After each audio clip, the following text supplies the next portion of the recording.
मेरे तमाम असासों और वसाइल की सारी दस्तावेज़ात पहले ही मुतल्लका इदारों। अस्सलाम वालेकुम नाज़रीन, आप देख रहे हैं प्रोग्राम काशिफ अब्बासी के साथ। प्राइम मिनिस्टर ऑफ पाकिस्तान मियां मोहम्मद नवाज शरीफ साहब आज JIT के सामने पेश हुए। 3 घंटे से जायद उनसे सवालात पूछे गए। बाहर निकल के उन्होंने एक प्रेस टॉक नुमा चीज़ भी की। उनकी तकरीर अगर आप देखें तो पहले से लिखी हुई तकरीर थी, जो जब वो सहाफ़ियों के सामने आए तो उनके हाथ में थमा दी गई।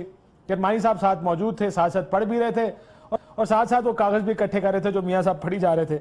सवाल यह है कि क्या सवालात क्यों नहीं लिए प्राइम मिनिस्टर पाकिस्तान ने, जबकि एक मौका था, आपने ये चूज़ किया कि आप लोगों के साथ बात करें। वही पुरानी बात जो कौम से खिताब में उन्होंने की, वही बातें आज भी की गई प्राइम मिनिस्टर पाकिस्तान की तरफ से।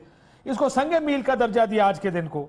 उन्होंने कहा मैंने खुद को और अपने ख़ानदान को एहतसाब के लिए पेश कर दिया है। सवाल यह कि क्या पेशी के अलावा कोई दूसरा ऑप्शन था प्राइम मिनिस्टर पाकिस्तान के बाद, जो इतना एहसान किया जा रहा है ये, जिस तरीके से इस बात को नरेट किया जाए, आज एक बड़ा दिन है, खुद को पेश कर दिया। क्या प्राइम मिनिस्टर के पास कोई दूसरा ऑप्शन था? आरिफ भट्टी साहब हमारे साथ मौजूद है और या मकबूल साहब हमारे साथ मौजूद है।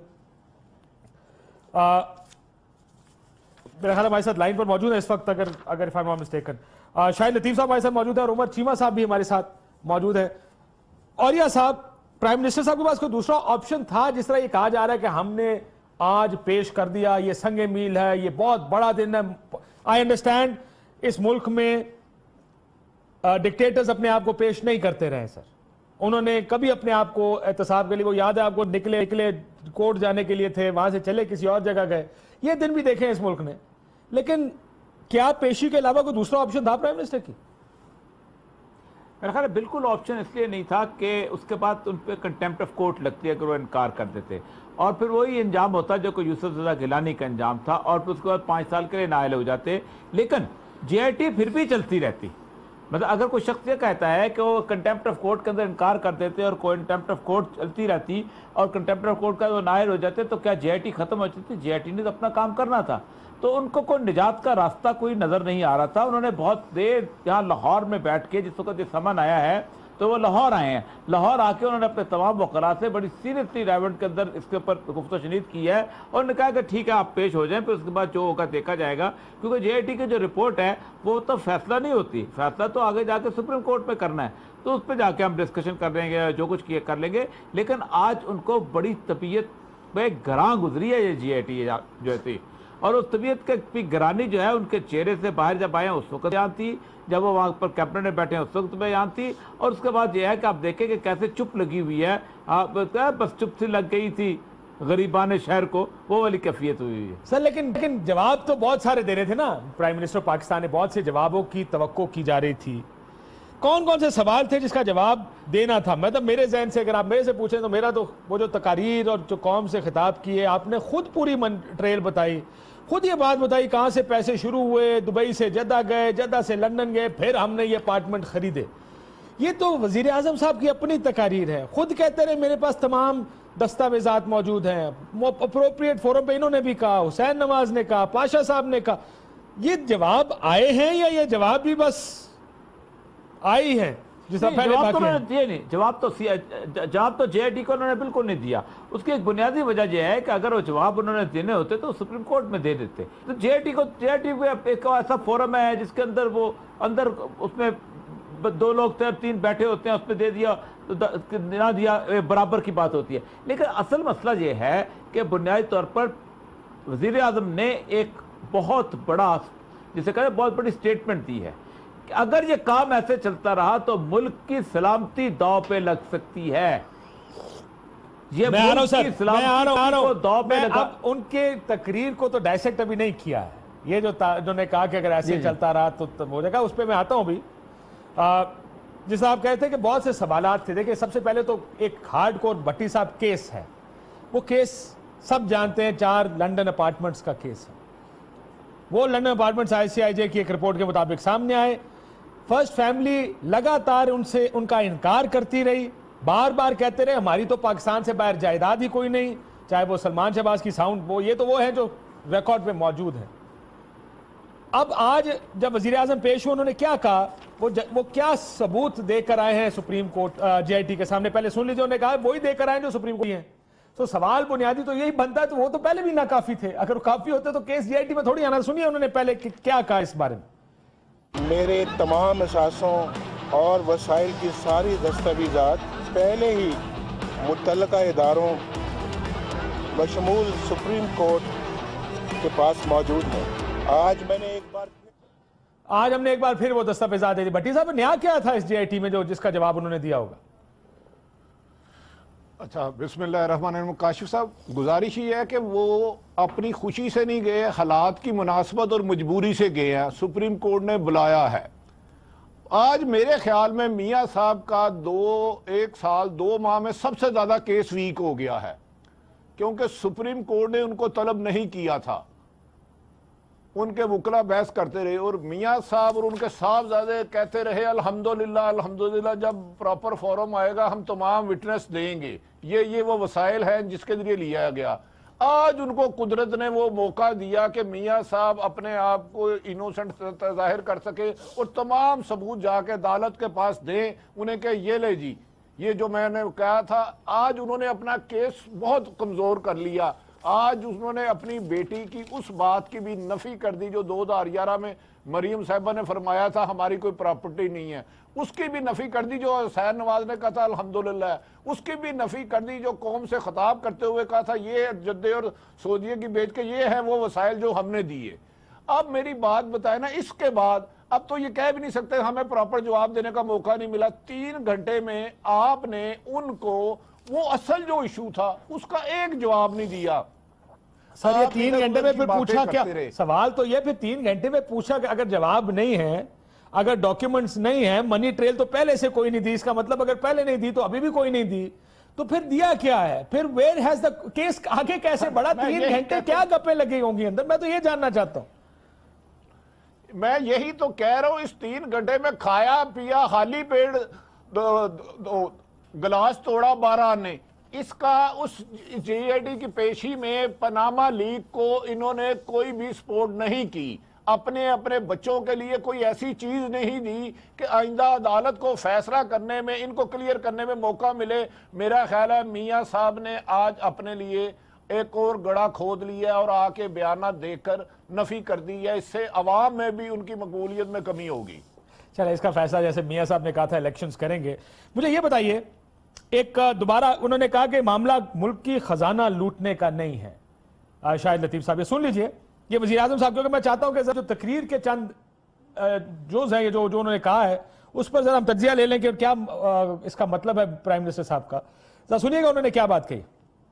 ये जो कुछ हो रहा है इसका सरकारी खजाने की खुर्द बुर्द या करप्शन के किसी इल्जाम से दूर दूर का कोई ताल्लुक नहीं है। उससे कोई ताल्लुक नहीं है, सरकारी खजाने से कोई ताल्लुक नहीं है। ये हमारे खानदान के निजी और जाती कारोबार और उसके मामलात को ही उलझाया और उछाला जा रहा है। जो हमारे जी शाहिद लतीफ साहब, वो कहता है ये जाती कारोबार को, इसका खजाने से कोई लेना देना नहीं। देखिए, बात यह है कि जो शख्स यही ना माने कि मेरे ऊपर जो इल्ज़ाम लगा है उसकी मैंने वजाहत करनी है, तो फिर मुझे बताएं कि वो किस जानिब जा रहा है। अगर इजाजत दे, ये तो जस्टिस अजमत शेख साहब ने कहा था ये क्रिमिनल इन्वेस्टिगेशन है। This is a criminal investigation. कहा ना, जी जी, इसका मतलब यह है कि उन्होंने सुप्रीम कोर्ट या दूसरे इदारे और आज उसी तरह जो जेआईटी है उनकी बातों को मानने से इनकार कर दिया। यानी जो शख्स पहले दिन से इस मोड में है और कह रहे हैं कि जी हम, ये तो कहने की बातें हैं ना, सब डायलॉग हैं कि हम तो जी अपनी पुश्तों का हिसाब दे रहे हैं, हम 3 नस्लों का हिसाब दे रहे हैं। अगर आप कहते हैं कि इसका ताल्लुक किसी ऐसी चीज से नहीं जिसमें खुर्द बुर्द हुई, तो फिर आप पहले दिन जाते आप कहते जी ये तो कैसी गलत है। फिर आप ये सारे जो वहां पर पलंदे उठाकर लेकर जा रहे हैं, अपने वकाइल, अपने जो वकला हैं उनको आपने पेश किया। आप पहले दिन से कहते कि जनाब ये केस नहीं बनता, आप इस चीज को फाइट करते। हमने कोई चीज ऐसी नहीं की, लिहाजा ये केस बनता नहीं। फिर किस चीज की वजाहतें और किस चीज के दलाइल और किस चीज के शवाहिद? मैं समझता हूं ये गड़बड़ मामला करके अब वाई दी वे अब तो गेम प्लान चेंज हो चुका, यानी जब सब कुछ आजमा लिया। मेरा ख्याल है उनका अपना एक हल्का है, उनका अपना एक वोट बैंक है, उसको प्ले कर रहे थे कि ये करप्शन का मामला नहीं, क्योंकि जाहिर है जो तो उनके मुखालिफ हैं वो तो कुछ और मानते हैं और वो मानते रहेंगे, वो तो मियां साहब की बात को नहीं मानेंगे, लेकिन उनका अपना एक हल्का है जिसको ये अपनी ऑडियंस को प्रीच कर रहे थे। मेरा ख्याल बात ये है कि ये टोटल सियासत है ना, लोग समझा ये जा रहा है कि ये जितने भी लोग हैं जिन्होंने वोट देने हैं ये सब बेवकूफ हैं, लिहाजा जैसे पहले आप ढोल बजाते हैं, अपनी इलेक्शन की कैंपेन करते हैं, नए नए वादे करते हैं और यूं लोग जौक दर जौक आपको वोट देने चले आते हैं। आज आपके नाम पर चूंकि धब्बा लग रहा है लिहाजा आप उनको सेटिस्फाई करने निकले हैं। आप कहते हैं कि ये सारे लोग जो हैं, सारे इदारे जिसमें एपेक्स कोर्ट आपका सुप्रीम कोर्ट है उसको इन्वॉल्व कर लिया कि देखें ना उनकी बातों से क्या आज ये जो सेंटेंस है ये कहता है कि ये सारा मामला जिसके अंदर सुप्रीम कोर्ट ने इसको एक्सेप्ट किया, जब एज अ केस एक्सेप्ट किया तो सुप्रीम कोर्ट को भी आप कह रहे हैं कि आप भी हमारे खिलाफ उठ खड़े हुए हैं और हमारे खिलाफ एक कैंपेन। वो इदारों के मैं आ रहा हूं सर, वो इदारों वाली बात पे भी मैं आता हूं जरा, ये क्योंकि ज़ाहिर उन्होंने तकरीर में बहुत सी बातें की। और मकबूल जान साहब ये जो कहते हैं कि हमारे खानदान का निजी मामला है, इसका करप्शन के से कोई लेना देना नहीं, ये शुरुआत तो इसकी 1993-94 में होती जब अपोजिशन ने इल्जाम लगाने शुरू किए। ये आज आगे जाता है 98-99 में जब बरतानवी अखबारों में इसका बड़ा चर्चा हुआ कि ये अपार्टमेंट मियां नवाज शरीफ साहब ने खरीद लिए हैं। उसके बाद भी अगले 10 साल आप इसके डिनाई करते रहे, आपकी साहबजादी ने डिनाई किया, आपके भतीजे ने डिनाई किया, जो फर्स्ट फैमिली थी वो तो डिनाई करती आई है कि हमारे पास लंदन में कोई अपार्टमेंट नहीं है। सवाल यह है कि 2006 में नहीं, आप तो 2006 से मान रहे हैं, शोर 1993-94 का पड़ा है। वो आपको पता है कि क्यों शोर पड़ा 1993-94 का? ये जिस खानदानी कारोबार की इन्होंने बात की है, ये मेरे सामने अगर आपका कैमरा दिखाए तो एक जजमेंट है हाई कोर्ट की पड़ी हुई, ये जजमेंट है 2015। जी सर, ये आप कैमरा दिखा देख रहा सर, और ये बड़ी इंपॉर्टेंट डॉक्यूमेंट है। जी जी सर, ये जजमेंट है, ये हाई कोर्ट की जजमेंट है 1995 की, पीटीआर की है।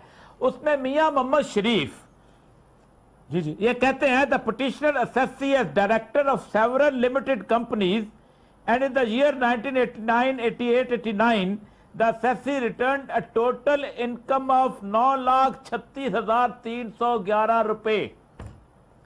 वो कहते हैं ये मैं तमाम कंपनीज जिनमें मेरे पास मेरी तनख्वाह 1,83,600 रुपये 80 साल की, 638 रुपये मेरे शेयर थे फर्म के, 40,000 मेरी एग्रीकल्चर की आमदन थी और उसके साथ साथ ज़कात मैंने 2,42,000 निकाल के और टोटल 9,36,000।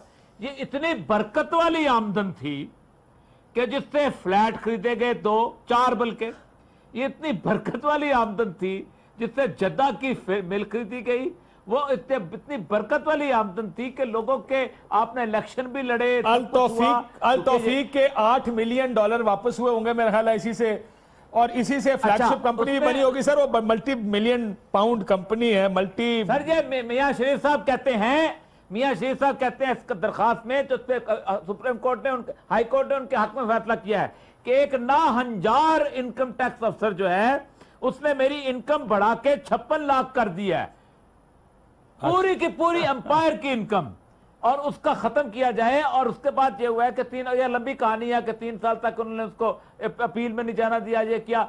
1996 का फैसला 6/7/2015 में, ये जज का नाम है सर मैं आपको बताता हूं, शाहिद करीम जज हैं और अब्दुल अजीज शेख जज हैं, हाई कोर्ट पंजाब लाहौर के। ये है उनकी खानदानी टोटल प्रॉपर्टी सर। लेकिन ये भी तो मुमकिन है ना पाकिस्तान में किसी ने, लेट्स बी फेयर, ये कर 9,36,000 रुपया रख लें, बाकी कौम को वापस कर दें। नहीं सर, वो 1 साल की आमदन होगी। दूसरा, लेट्स बी फेयर, पाकिस्तान में एक और तरीका भी, लोग डिक्लेयर नहीं करते, पूरा बताते नहीं है। ये केस टैक्स चोरी का भी तो हो सकता है, टैक्स अपने असासाजात छुपाने का भी हो सकता है। लेकिन ब्रेक के बाद भट्टी साहब ये जरा सुनिएगा, एक जेआईटी अवाम की भी लगने वाली, ये बात भी कही, लेकिन वो जो पूरा जुमला सुने, आपको इस जुमले में क्या समझ आ रहा है? जिस तरीके से उन्होंने कहा कि जेआईटी का तो ये फैसला आएगा ना, लेकिन एक जेआईटी आगे भी लगेगी। जरा सुनिएगा, इसका ब्रेक के बाद जवाब लेता हूं आपसे। एक बड़ी जेआईटी भी बैठने वाली है, एक बड़ी अदालत भी लगने वाली है। 20 करोड़ अवाम की जेआईटी, 20 करोड़ अवाम की अदालत, हम सबको उस जेआईटी के सामने पेश होना है। और अगले बरस बैठने वाली जेआईटी, एक ब्रेक लेते हैं नाज़रीन, ब्रेक के बाद वापस आते हैं।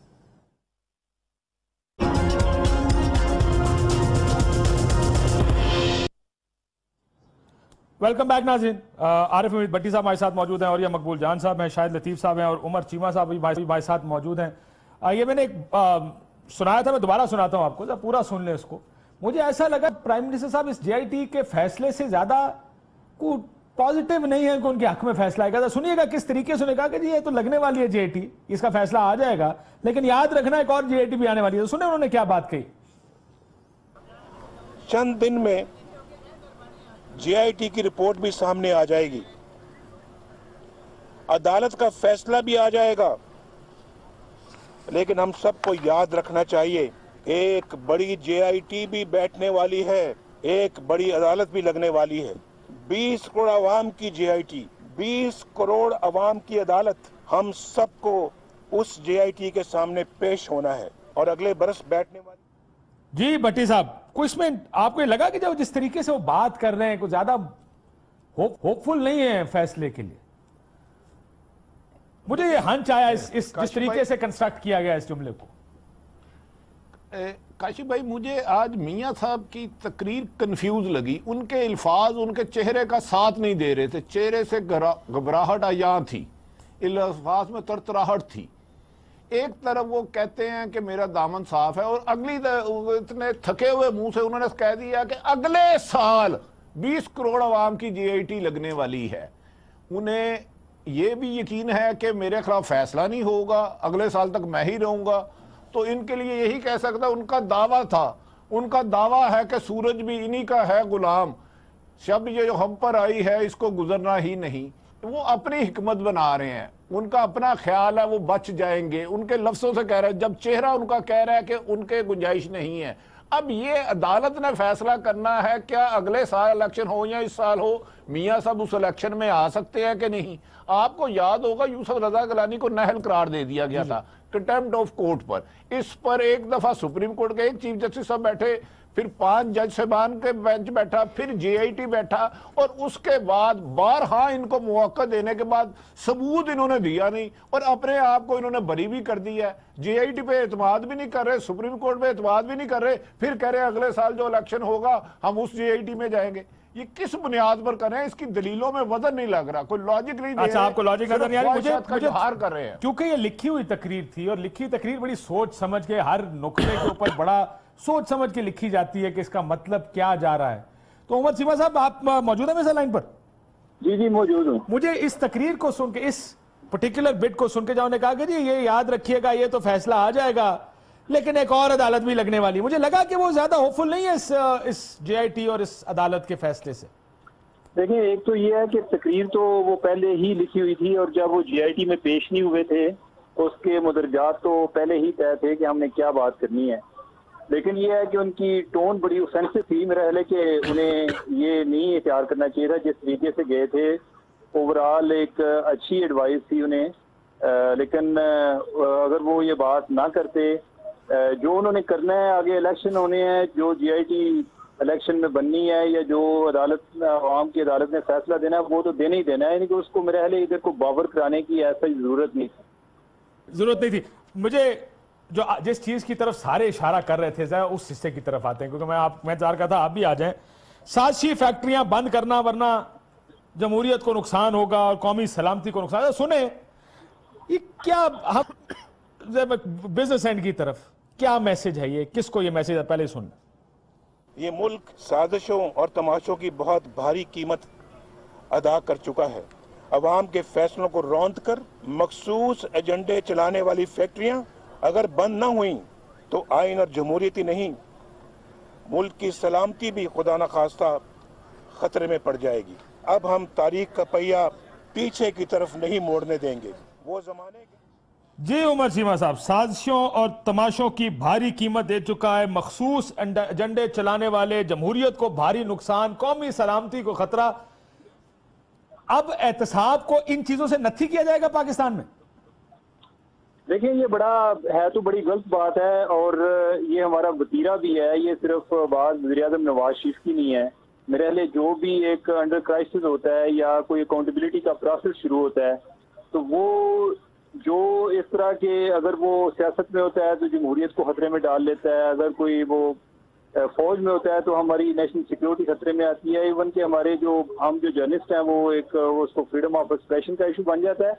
मेरा ख्याल है कि मैं जिस तरह पहले बात की है कि उन्हें इस तरह की बातों से परहेज करनी चाहिए थी। कोई जो उन्होंने किया, उनकी मौजूदगी आना एक खुशाइंद चीज थी। वो अदालत GIT के सामने पेश हुए, ये एक नागुज़ीर भी था, लेकिन ये है कि एट द सेम टाइम एक बड़ा एक तारीखी मौका भी था कि उन्होंने अपने आप को इन्वेस्टिगेशन के लिए पेश किया। जो बाकी जो GIT ने फैसला देना है वो इनकी इस तकरीर से तो नहीं बदलेगा। और दूसरी बात यह है कि GIT का जो फैसला है उसको अदालत खुद भी जज करेगी, और वो जो समझेगी कि जिन बातों में जो उनकी फाइंडिंग में कोई स्ट्रांग है, उनमें वजन है, उसकी बुनियाद पर फैसला देगी। बाकी अगर कुछ ना हुआ, अदालत में उन्होंने जो जाना है वो जाना ही जाना है, वो इलेक्शन जब होने हैं वो होने ही है। फिर GIT बेचारी क्या करेगी? शाहिद लतीफ साहब, पहला हिस्सा साजिशों और तमाशों की भारी कीमत इस मुल्क ने अदा की, वो इसमें भी साजिश और तमाशा देख रहे हैं? देखिए, ये कोई नया फिक्रा नहीं है जी, ये तो पिछले 5 साल जो हुकूमत थी उसमें भी हम यही सुनते आए। और जब भी हुकूमत पर कोई मस्बत तनकीद भी हो जिससे मुल्क का वसी तर मफाद मद्देनजर हो, तो उसमें यही बात की जाती है ना। सबसे पहले कहा जाता है जमहूरियत को खतरा। वो आपको याद है, वो जब धरने के दिन थे तो सारी जमातें आके उन्होंने कहा कि हाँ जी इलेक्शन में धांधली हुई, हाँ जी उसकी धांधली की फौरी इन्वेस्टिगेशन होना चाहिए थी, ये जो बाहर बैठे हैं ये सही रोना रो रहे हैं। मगर साथ ही कहा हम जमहूरियत को बचाने इधर आ गए हैं, तो वो जमहूरियत को बचाने के लिए आ गए। और फिर हमने देखा कि प्राइम मिनिस्टर साहब रोजमर्रा की बुनियाद पर उस पार्लियामेंट में आते रहे जहां दूर दूर तक उनका निशान नहीं पहले नजर आता था। तो मकसद ये है कि ये कोई नया लेकिन नहीं आप है, जो ये लोगों को मैंडेट रौंदने वाली फैक्ट्रियां बंद ना हो, ये किस फैक्ट्री की तरफ, ये अदलिया की तरफ इशारा है, ये फौज की तरफ इशारा है, किस तरफ इशारा है इस तरफ? ये मैं समझता हूं जी सबकी तरफ इशारा है। नहीं, फौज का तो एक तरह के थ्रेट दिया जा रहा है ना, यानी माजी का रेफरेंस देते हुए ये जो कहा जा रहा है कि जमहूरियत को खतरा हो जाएगा, ये तो पार्लियामेंट में से भी कई मरतबा आवाजें उठ चुकी हैं कि जी हम चाप सुन रहे हैं। वो तो फौज का रेफरेंस बार बार दिया जाता है। ये अलग बात है कि 9 साल हो गए और बेशुमार इंटरवेंशन के मौके थे। आप देख लीजिए, फौज ने फैसला कर रखा है कि ये काम आइंदा नहीं होगा। उसके बाद तो वैसे भी बड़ी हुकूमत खुश थी भट्टी साहब। ये किसको इशारा कर रहे हैं? मुझे ये तो समझाइए, ये क्यों कहने की जरूरत पड़ी है? ये भी अपनी ऑडियंस को, उनको पता है कि उनको क्या लग रहा है, कौन उनके खिलाफ साजिश कर रहा है? भट्टी साहब, काशिफ भाई, पहले दिन से जब से ये पनामा इशू हुआ है, इनके तमाम लीडरों के बयानात सुन लें, कह रहे हैं मखसूस साजिश एजेंडा है। क्या पनामा केस पाकिस्तान के किसी अदारे ने तैयार किया है? क्या आयरलैंड का वजीर आजम इस वजह से रिजाइन दे रहा है कि ये साजिश पाकिस्तान में तैयार हुई है? आइसलैंड का, सॉरी। क्या दीगर ममालिक में दर्जनों केस चल रहे हैं? क्या पाकिस्तान में होने वाली साजिश का नतीजा है? देखें, ये जो गुफ्तगू आज इन्होंने की है, इनका असल जो केस चल रहा था उससे रिलेटेड थी नहीं। इन्हें हर चीज में, मेरी समझ में नहीं आता, हुकूमतें इल्जामात नहीं लगाती। अगर कोई साजिश कर रहा है तो उसके नाम ले कि ये अदारे साजिश कर रहे हैं और जमहूरियत को नहीं चलने दे रहे। अगर किसी का कोई खास एजेंडा है तो उसको पिन पॉइंट करे। तमाम अदारे तो आपके मतहत है, अदारों को मजबूत करना आपकी जिम्मेदारी है। जब भी करप्शन का हाथ पड़ता है, मेरी समझ में नहीं आता जमहूरियत जैसी बेहतर चीज को करप्शन जैसी नापाक चीज को के साथ अटैच क्यों कर देते हैं। अगर करप्शन को छेड़ा तो जमहूरियत खत्म हो जाएगी। इस दफा तो कौमी सलामती को भी खतरा हो जाएगा, की तरफ नहीं जाएंगे इस दफा तो मुझे बताए ना। अगर ये ने इन 2 अदारे हैं जिनसे हम इंसाफ की तवक्को करते हैं या जो मुल्क की सलामती है, दोनों ही इनके टारगेट में। बाकी कौन सा अदारा है जो इनके मरहूने मिन्नत नहीं है?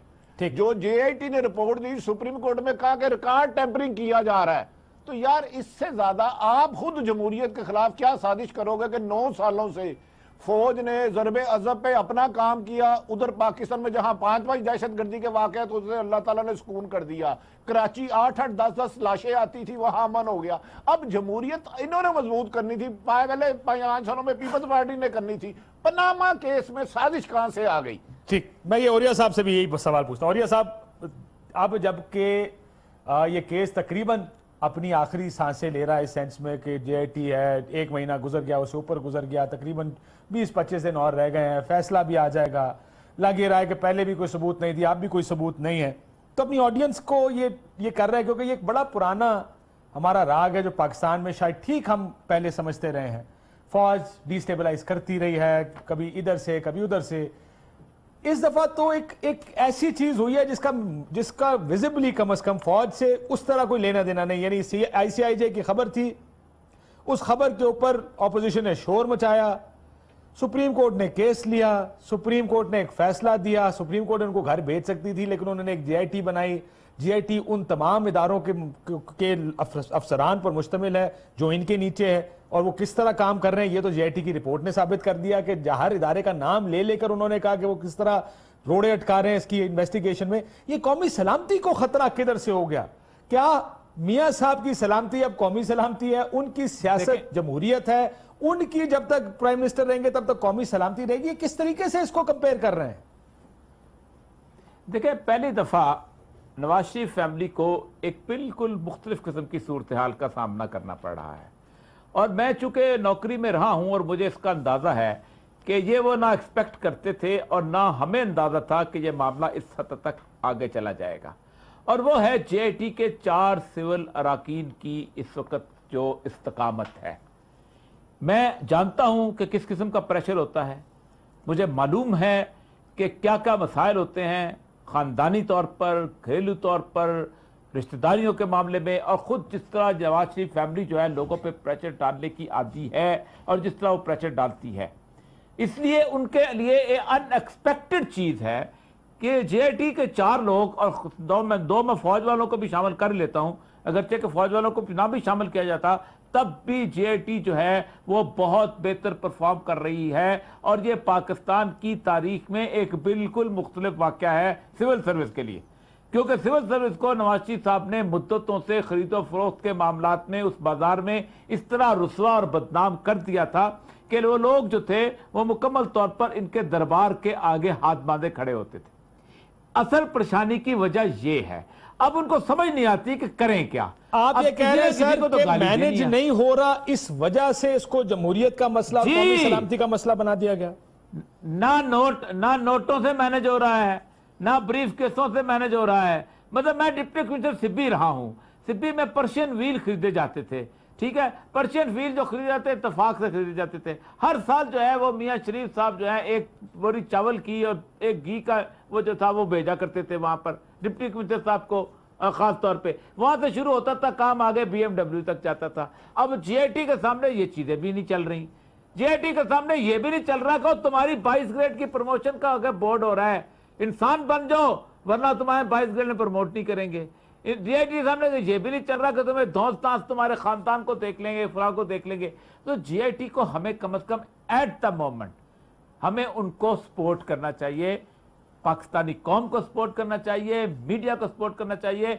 मैं नौकरी में रहा हूं, मुझे मालूम है ये बड़ा मुश्किल रवैया है, क्योंकि जिस वक्त नवाज शरीफ साहब वहां आके बैठे होंगे तो वो जिस तरह उनके अंदर से एक जैसे कहना वेनम निकल रहा होगा ना, उसका आप सोच नहीं सकते, आप तसव्वुर नहीं कर सकते। बड़ा मुश्किल सूरत हाल, आई अंडरस्टैंड। यही बात हम अगर समीर साहब, एक काशिफ साहब एक गुजारिश करूं, हुक्म करें सर। आप इतने नाम मेरे ले लेंगे तो फिर मैं कैसे इनकार कर सकता हूं? नहीं मोहतरम काशिफ अब्बासी साहब, गुजारिश है कि मैं और ये मकबूल साहब से थोड़ा सा इख्तलाफ कर रहा हूं कि अदारे इंडिपेंडेंट हो गए। नहीं, ये अगर सुप्रीम कोर्ट का बेंच ना होता और वो अपनी मर्जी के अफसर ना बुलाते जिनकी शोहरत अच्छी थी, तो यही अफसर इनको बेगुनाह और इनोसेंट करार दे देते अगर इनकी मर्जी की JIT बनती। नहीं, ये बात ठीक है। देखिए, कुछ अफसर खड़े हैं हमेशा, भट्टी साहब, कुछ लोग हर दौर में खड़े रहते हैं, और मैं ये नहीं कह रहा कि ये लोग मियां साहब के खिलाफ खड़े। सर ये कहना कि सब बिक गए हैं, मैं इस बात को नहीं मानता। कह रहा हूं कि अगर सुप्रीम कोर्ट इसकी सुपरविजन ना करती काशिफ भाई, तो शायद मुश्किल था, इतनी इंडिपेंडेंट इंक्वायरी ना हो पाती। सर आपको याद होगा, इमरान को भी सलाम और सुप्रीम कोर्ट को भी। आपको याद होगा पीपल्स पार्टी के दौर में भी उमर चीमा साहब चंद अफसरान ऐसे थे जो सख्त मुश्किल हालात में पीपल्स पार्टी के खिलाफ भी इंक्वायरी कर रहे थे। सो ये कहना कि लोग ही खत्म हो गए, मैं नहीं मानता। फैसला हक में आया, मुखालिफ एक अलग बात है। लेकिन उमर, मैं आपसे अगला सेगमेंट में करना चाहूंगा कि क्या जमहूरियत मजबूत हुई है। ये बड़े अच्छे फुटेजेस और विजुअल्स हैं जो आज हम देख रहे हैं कि प्राइम मिनिस्टर ने अपने आप को पेश किया। लेकिन उमर साहब, आज प्राइम मिनिस्टर साहब को सुना, साहबजादे को सुनता हूं, उनकी फैमिली को सुनता हूं, जिस तरीके से वो कहते हैं हमने कुछ नहीं किया, और कई दफा अल्लाह का नाम, और मैं मियां साहब की, मेरा ये ख्याल है जो लोग ये कहते हैं बार बार कि मैंने अल्लाह के पास जाना है, मैं उसका तैयारी कर रहा हूँ, मुझे बड़ा खौफ है। How do I decipher that? उसको कैसे इंटरप्रेट करना चाहिए? क्योंकि मेरा नहीं ख्याल है, हम सारे मुसलमान लोग हैं, रमजान भी है, सारा जाहिर है, they are he at one level seems convinced के कोई 2 नंबरी नहीं हुई, लेकिन साथ मनी ट्रेल भी कोई नहीं है, साथ मतलब कहानी चलती है दुबई से जद्दा, जद्दा से लंदन, फिर दुबई से कतर चली जाती है, फिर कतर से पता नहीं किधर। मुझे समझ नहीं आ रही मैं इनको कनेक्ट कैसे करूं। मैं चाहता हूं कि मैं प्राइम मिनिस्टर को लेवरेज दूं, पर किस बुनियाद पे दूं? मुझे आप बताएं जरा। काशिफ, एक तो मेरे लिए जब तक कोई अदालत की तरफ से फैसला नहीं आ जाता तो जो एक्यूज पार्टी है, और बिलखसूस अगर वो कोई पॉलिटिकल पार्टी हो या कोई पॉलिटिशियन हो, तो वो उनका यही दावा होता है कि हम मासूम हैं। वो इस तरह के दावे करते रहते हैं और वो शुरू से कर रहे हैं। आपको याद होगा कि जब अभी सुप्रीम कोर्ट ने ये केस सुनना शुरू नहीं किया था तो शरीफ खानदान का ये मौकफ था कि जब सुप्रीम कोर्ट केस सुनेगी हम अपने सारे सबूत उधर पेश कर देंगे। अच्छा, जब सुप्रीम कोर्ट ने केस सुनना शुरू किया तो तब उनके वकला की तरफ से एक ये डिमांड आना शुरू हो गई थी कि आपको एक तो ये ट्रायल कोर्ट नहीं है, अगर कोई इन्वेस्टिगेशन बॉडी बनेगी तो हम सारे सबूत उधर पेश कर देंगे। अच्छा, इसमें एक चीज तो वाज़ेह हो गई कि वो टाइम भी बाय कर रहे हैं। दूसरी चीज इसमें यह है कि अगर उनके पास सारे प्लाजिबल एविडेंस अपनी सपोर्ट में होती तो ये मामला सुप्रीम कोर्ट के बेंच पर खत्म हो जाता, उसके लिए GIT बनाने की जरूरत पेश ना थी। तो अगर GIT बनी है तो इसका मतलब है कि वो सारी चीजें उनमें को अभाम मौजूद है या इनकी तरफ से भी कुछ चीजें तो कम है। वक्त होता है जब कोई एक एविडेंस दिया गया हो और दूसरी चीज दूसरी जा रही हो। 4 आउट ऑफ 10, 5 आउट ऑफ 10 भी अगर आपने 5 भी दे दी हो मनी ट्रेल्स, 4 चीजों के जवाब दे दें, 6 कहें हमारे पास नहीं है, वक्त गुजर गया, नहीं इतनी संभाल सकते, क्योंकि फैक्चुअल बात है। बहुत से लोगों के पास, मैं आज अगर भट्टी साहब से पूछूं, भट्टी साहब 30 साल पुराना, तो शायद उनके पास ये 30 साल पुराना नहीं होगा, 2 कागज होंगे, 4 मिसिंग होंगे, या तो एक भी कागज सामने नहीं आया, कोई एक डॉक्यूमेंट्स की बात कर रहा हूं। कहानी है, पहले एक सुप्रीम पार्लियामेंट में कहानी दी गई, टीवी इंटरव्यूज में कहानी दी गई, सुप्रीम कोर्ट में बदल गई। अब जबकि वो बार बार कहते हैं कि मैंने अल्लाह को जवाब देना, मैं I want to believe him, मैं सिर्फ ये जानना चाहता हूं किस बुनियाद, मैं भी चाहता हूं लेवरेज उनको दूं, हम भी बेनिफिट ऑफ डाउट माने हमारा प्राइम मिनिस्टर ठीक कह रहा है, पर किस बुनियाद पे कोई कागज तो। एक ब्रेक लेते हैं सर, ब्रेक के बाद मुझे शायद लतीफ साहब बताया, जमहूरियत आज मजबूत हुई है इस आज के दिन के बाद, जिसमें प्राइम मिनिस्टर पाकिस्तान ने आज इदारों के सामने पेश हुए, क्योंकि जो पहले इससे पहले नहीं होता था। एक ब्रेक लेते हैं, ब्रेक के बाद वापस आते हैं।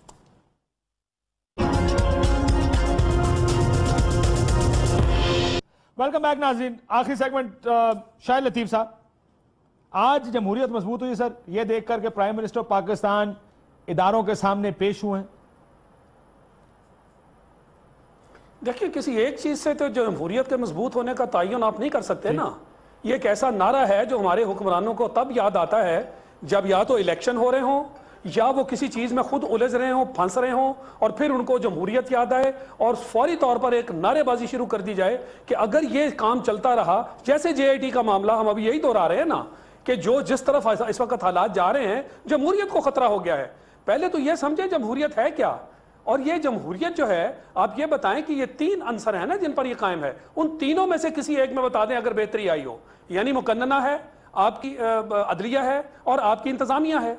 जरा इंतजामिया और मुकन्नना को पहले देख लीजिए। आपके पार्लियामेंट में हाजिरियां किसकी होती हैं? आपकी पार्लियामेंट में जो फैसले लोगों के बारे में करने हैं क्या और पॉलिसी बनानी, उसके लिए किसी के पास वक्त है? हमारे जो हुक्मरान और मिनिस्टर साहिबान वो कितनी मरतबा पार्लियामेंट में आते हैं? ये वाकई जमहूरियत की बड़ी फतह है कि वहां बैठकर कौम की कोई बात डिस्कस नहीं होती। फाफिन के लेटेस्ट सर्वे के लेटेस्ट फिगर्स के मुताबिक प्राइम मिनिस्टर पाकिस्तान 2 दफा पिछले साल में सिर्फ असेंबली में गए, if I am not mistaken. जी, मैं इसी की तरफ इशारा कर रहा हूं कि अगर इसको आप जमहूरियत की मजबूती कहते हैं तो फिर लोगों को लेकिन बेबी स्टेप्स भी है ना। देखें सर, मसला ये है कि यही वो मुल्क है, औरिया साहब, मैं जरा आखिरी सेगमेंट छोटा होगा, औरिया साहब, यही वो मुल्क है जिसमें परवेज मुशर्रफ साहब यहां से अदालत जाने की बजाय सीधे अस्पताल चले गए थे और वो एक ऑर्केस्ट्रेटेड मूव थी सारी। क्या आज के दिन के बाद इस मुल्क में एहतसाब का अमल शुरू होगा या बस एक एबरेशन है, ये बीच में एक खराबी, एक वन ऑफ है, इसके अलावा नहीं होगा ये? देखिए, पहली बात तो यह है कि परवेज मुशर्रफ की एक बहुत बड़ी एग्जांपल है, ऑड एग्जांपल है, और जिसमें एक पूरे के पूरे इंस्टीट्यूशन ने गलत बिहेव किया था, उसको कोई सपोर्ट नहीं कर सकता। और ख़ुद परवेज मुशर्रफ साहब को सामना करना चाहिए था, लेकिन ज़ाहिर बात है ये परवेज मुशर्रफ जाने और उनको सपोर्ट करने वाले जाने। लेकिन अगर आप ये समझते हैं कि गुज़श्ता 2 साल की लितरो लितरी के बाद, गालम गलोच के बाद, मीडिया के ऊपर गुफ्तगू के बाद, उसके बाद सुप्रीम कोर्ट के 2 जजों के फैसले के बाद, JIT के बाद, उसके बाद पूरे की पूरी तानिया अल अजीज से लेके इन सारों के बाद में से लेके और पूरे माशरे के अंदर एक कैफियत के बाद अगर वजीर आजम साहब जो हैं वो चले गए हैं, तो आप समझते हैं इससे जमहूरियत की बका हुई? बका उस दिन होती है कि जब वजीर आजम जो थे वो कहते कि ये 400 लोगों का नाम आया है, मैं अभी नैब को हुक्म करता हूं, मैं अभी FIA को हुक्म करता हूं कि फौरी तौर पर इनके ऊपर एक्शन लिया जाए, इनके ऊपर इंक्वायरीज की जाए, और टिल सच टाइम मैं रिजाइन करता हूं। प्राइम मिनिस्टर के इस बिहेवियर की वजह से वो 440 या 450 लोग जो हैं दाता साहब देगे पका रहे हैं कि हमें कोई पूछने वाला नहीं है। बिल्कुल ठीक है सर। रोज खराते करते हैं कि अल्लाह ताला नवाज शरीफ को हमारे पर हाथ डालने वाला, शाला पाग लगे रहे ये कहते होंगे भट्टी साहब। Very well said. पाग लगे रहे। अमेरिका और बर्तानिया में मुझे नहीं लगता कि कोई कांग्रेसमैन खड़ा होकर कहेगा ये JIT, ये कसाई की दुकान, ये JIT, ये 007 James Bond. I agree with Auriya साहब जिस तरह कह रहे हैं कि अगर आपने जमहूरियत मजबूत करनी है, बराए मेहरबानी आपके भाषण से नहीं होगी, आपके तकरीरों से नहीं होगी, आपके इकदामात से, आपके एक्शन के साथ जमहूरियत मजबूत होती है। वो अभी बहुत बड़ा रास्ता बाकी है, लेकिन शुरुआत मकबूल जान साहब, काशी भाई ओरिया मकबूल जान, बड़ी मकबूल बात। जमहूरियत एक, अगर इमरान खान ना होते, एक मुतसलसल से जदोजहद ना करते, क्या आज मियां नवाज शरीफ JIT के सामने होते? हाँ, जमहूरियत मजबूत होती है। जमहूरियत एक तसलसल का नाम है कि असम्बलियों में जाए, कानून साजी करे, ऐसे कानून बनाए जिसको आम शहरी गरीब आदमी, गार्ड 10-15 हज़ार वाले के घर तक समरात उसके पहुंचे। जमहूरियत उस वक्त मजबूत होगी जब आप लोगों को तलीम और सेहत के वसाइल उनके घर तक। ARY News Application. The latest news at your fingertips. At ARY, we feel it's essential to give you, our viewers, access to news wherever you are, whenever you want. Easy to use and a simple interface, giving you the best usability factor. Watch live streaming in HD quality. World news, making sure you're in touch with the world. And much more. Download our free app now and start watching your favorite programs at your convenience.